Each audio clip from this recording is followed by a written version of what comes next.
Naked and Afraid Season 17 Episode 3 Review. Hey good people, and welcome back to the channel. Over the course of this video, I'll briefly recap Episode 3, I'll share my thoughts on the location for the challenge, and I'll talk about what I liked and disliked about the episode. So without any further delay, let's jump right in. Episode 3 brings back two Naked and Afraid all-star survivalists in Kai and Gabby. The last time I saw Kai and Gabby was on Naked and Afraid Frozen, and they were some of the top survivalists that I saw during that season of the show. For this episode, Kai and Gabby will serve as mentors to two fans of the show. Kai and Gabby were tasked with mentoring the two fans during the first 9 days of the challenge, then the two groups then migrate into one group on the 10th day in order to finish out the challenge. The two fans for this challenge are Elise and Megan. Elise is a former model, she currently works at an airline, she loves the outdoors, and she's mostly a vegetarian. And after learning a little bit about her, I had to ask myself, why do vegetarians continue to come on the show?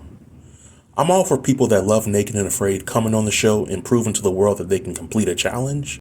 But in my opinion, all of the vegetarian survivalists that want to come on the show should understand that the overwhelming majority of people who complete the 21-day challenge have some sort of protein over the course of their journey.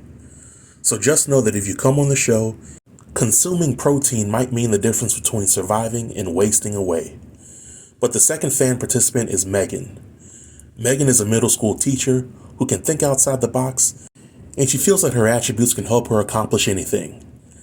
And to that, I say that I admire Megan's courage when coming into the Naked and Afraid process, but with little to no survival skills, I wondered how she would do over the 21-day challenge. So the challenge location for this episode was in Colombia, and I must say that this location was by far the hardest location that the survivalists encountered on this season thus far. And I say that it's the hardest due to the issues that the survivalists had with finding food and with the constant rain. And it didn't help matters that the migration campsite was prone to flooding, and the survivalists would have to hike their way back to where they initially started, which ultimately meant that they would have to hike over 8 miles to their extraction point if they made it to the 21 days. I say all that to say that this location was not beginner friendly, and I can see most beginner and intermediate survivalists tapping out well before the halfway point of this challenge.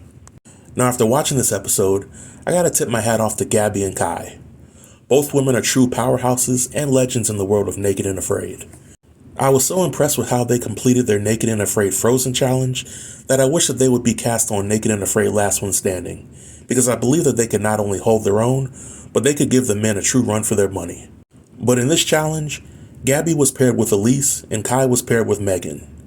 As mentors, I think both Kai and Gabby did an amazing job when considering that their mentees had little to no wilderness experience. Gabby and Kai were very patient, very knowledgeable about the plant and local wildlife, and they were very eager to show their mentees the ropes when it came to what it took to make it through the process. I think that this experience was very humbling for both Megan and Elise, because they both eventually had to get checked out by the show's medic, and Megan was medically tapped out due to her inability to hold down fluids. But I also felt that they had a huge amount of respect for Gabby and Kai when they learned that the two vets would help them through the challenge. I was thoroughly impressed with Kai for how she was able to battle the thousands of ants, all for a mouthful of honey, and how she was able to catch and kill the armadillo for the rest of the team to feast on. But overall, on a scale of 1 to 10, I will give this episode a solid 8.5. This was my favorite episode thus far into the season, and I appreciate this episode more than the other episodes with fan challenges because the episode didn't place the survivalists in easy environments that pose no challenges. And if you've seen some of my reviews from past seasons, then you'll know that I'm very quick to call out the show for making the Naked and Afraid experience very easy for some cast members and not as easy for others. But the Colombian jungle was definitely an expert level location that only expert survivalists should try to take on. I hope that Kai and Gabby continue doing Naked and Afraid challenges, and I also hope that they consider doing a Naked and Afraid Last One Standing, because their presence would definitely elevate the level of competition. But this marks the end of the review. If you have any comments, then feel free to leave them in the comment section below, and I'll be sure to reply to everybody. Until next time, stay tuned and stay safe. Peace.